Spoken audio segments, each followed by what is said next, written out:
This is Actar's Reviews, from anime to figures and beyond.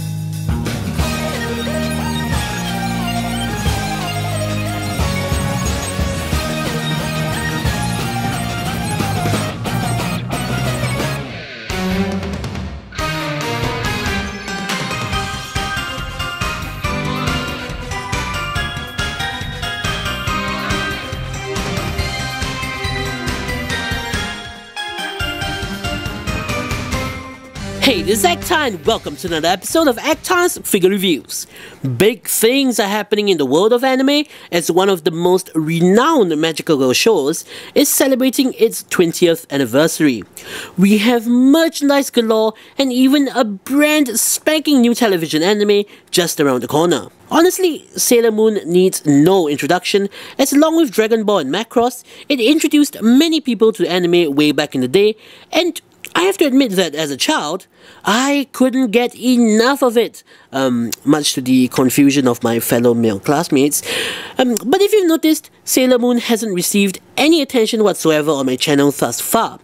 That's because for some reason, I have a much stronger nostalgic attachment to Cardcaptor Sakura and Akazuki Cha-Cha when it comes to classic magical girl shows that I grew up watching. But that's all about to change because, believe it or not, as part of the slew of merchandise in commemoration of the show's 20th anniversary, thanks to Bandai, we're getting figure arts of the Sailor Senshi. Only the first 5 from the first season have been announced and previewed, but since it's Bandai we're talking about, I'm betting my bottom dollar that we'll be seeing the rest very soon, be it in mass release or Tamashii online shop exclusive form.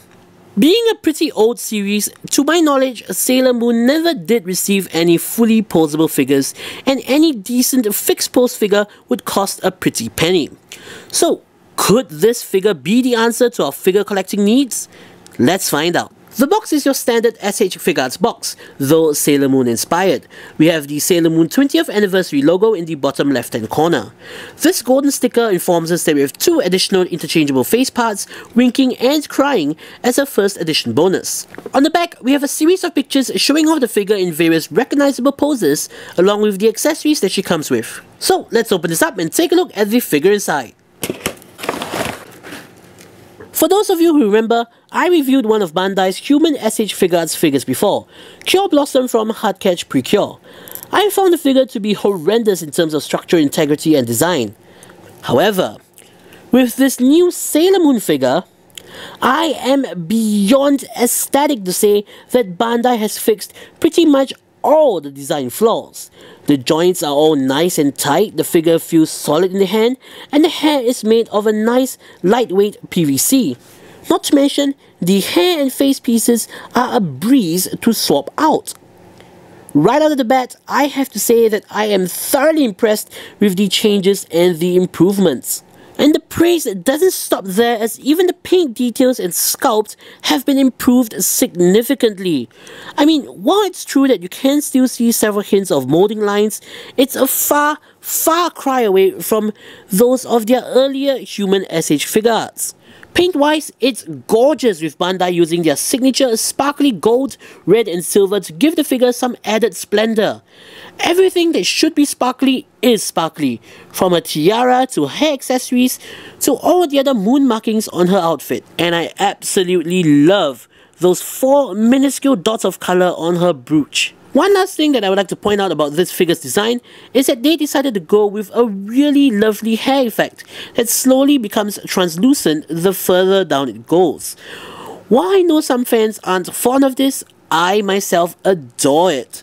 It's hard to explain, but it adds a sort of fluidity and flow to it that we can also see on some other figures. Moving on to articulation, we first have articulated hair. The 2 individual tails are articulated, but for some reason the balls themselves, the dangles, aren't. For the neck, we have a full range of motion, up and down, left and right, and side to side this way as well. A double joint at the shoulder affords us with a wider range of more natural posability. The shoulder can also rotate from side to side. 135-degree bend at the elbow, and the wrists are articulated at both the wrist and at the hand itself. while we have a decently articulated chest joint, the lack of a waist joint is a slight letdown. Still, her leg joints do make up for it as they are exceedingly articulated. On top of the usual forwards and back, side to side, and rotation articulation, we are able to pull the leg down on a separate joint to get even more forwards and backwards articulation, something that I've been wanting to see on a Figma figure for quite a while. Speaking of more freedom, these skirts and collar piece are made of a soft PVC to allow a greater degree of posability. Knees, another 135-degree bend, and last but not least, her feet can move forwards and backwards, rotate side to side this way, and pivot side to side this way as well. Overall, it's nothing too crazy, but it's what we've come to expect from a modern day posable figure, and it delivers. And now for the accessories. We first have Luna, sculpted and rendered very nicely. Her eyes and moon insignia creating a very striking contrast with her jet black fur. She stands by herself perfectly fine, and her head and tail are also articulated.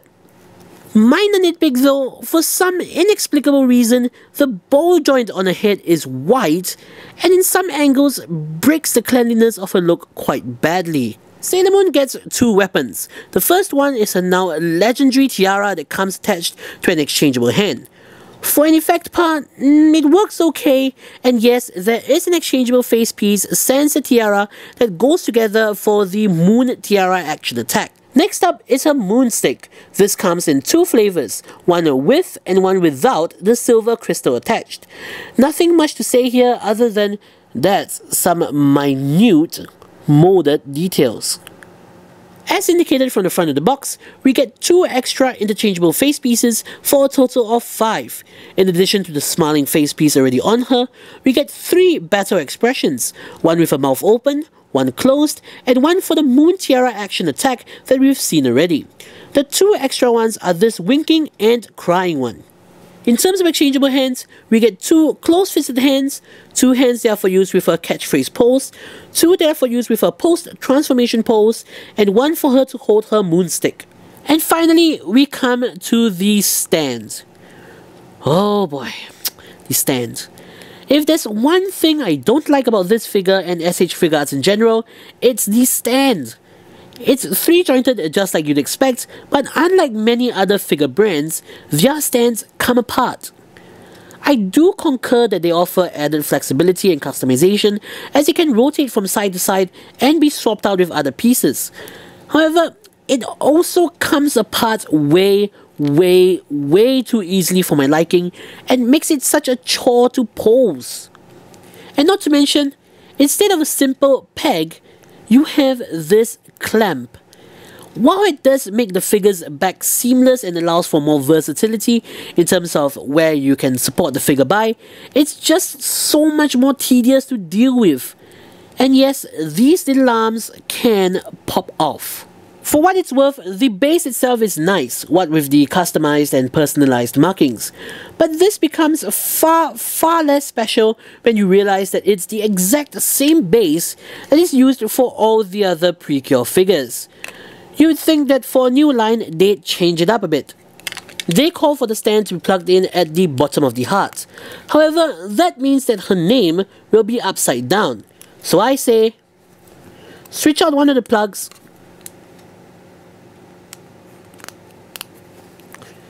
and position the stand at one of the top corners.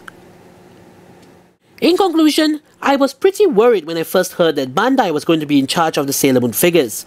Putting it mildly, I've had some qualms about the quality of the human Figuarts figures in the past, and I'm relieved and delighted to see that Bandai had addressed all of the nagging issues. While this Sailor Moon figure still doesn't stand up to the quality of a Figma figure, it's certainly proof that Figuarts are getting better and better. A nice, solid figure that looks superb, poses brilliantly, and has all of the accessories that you need to reenact your favorite scenes or poses from the first season of the show. Unequivocally a figure that many a fan will be glad to possess in their collection, and I'm definitely looking forward to the rest of the line. So, this is Actor saying, see you guys in the next episode.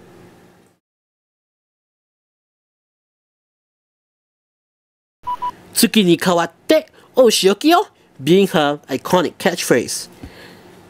Man, that was embarrassing.